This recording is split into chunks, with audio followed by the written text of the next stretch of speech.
சங்கீதம் 139:14.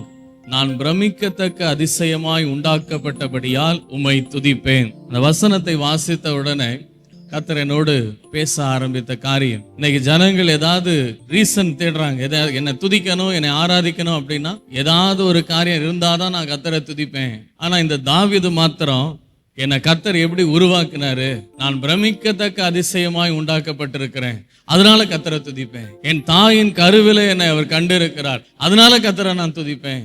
என் எலும்புகள் உருவாகிறதற்கு முன்னமே அவர் என்னை அறிந்து வைத்திருக்கிறார், அதனால அவரை நான் துதிப்பேன்.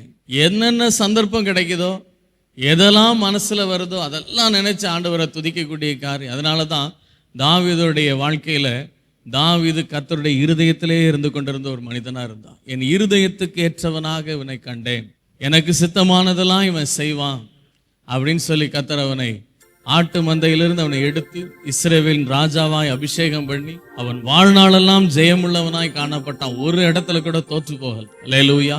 தாவீதுடைய வாழ்க்கை ஜெயமுள்ள ஒரு வாழ்க்கை. சாகிற வரைக்கும் ஒருவனும் அவனை ஜெயிக்க முடியல. பெலிஸ்தர்கள் கண்டு நடுநடுங்கி போகும்படியான ஒரு மனிதனாய் கர்த்தர் வைத்திருந்தார். எனவே நம்முடைய வாழ்க்கையில கூட எனக்கு கர்த்தர் ஏதாவது செஞ்சாதான் நான் கர்த்தரை துதிப்பேன், கர்த்தர் எனக்கு ஏதாவது கொடுத்தாதான் கர்த்தரை துதிப்பேன், கர்த்தர் எனக்கு ஏதாவது பண்ணாதான் நான் கர்த்தரை துதிப்பேன். இல்ல, என்னை கர்த்தர் உயிரோட வச்சிருக்கிறதுக்கே கர்த்தரை துதிப்பேன். அல்லேலூயா.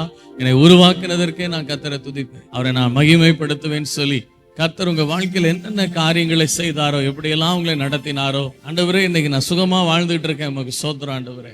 இன்னைக்கு நான் பத்திரமா வெளியே போயிட்டு வந்துட்டேன், உமக்கு ஸ்தோத்திரம் ஆண்டவரே.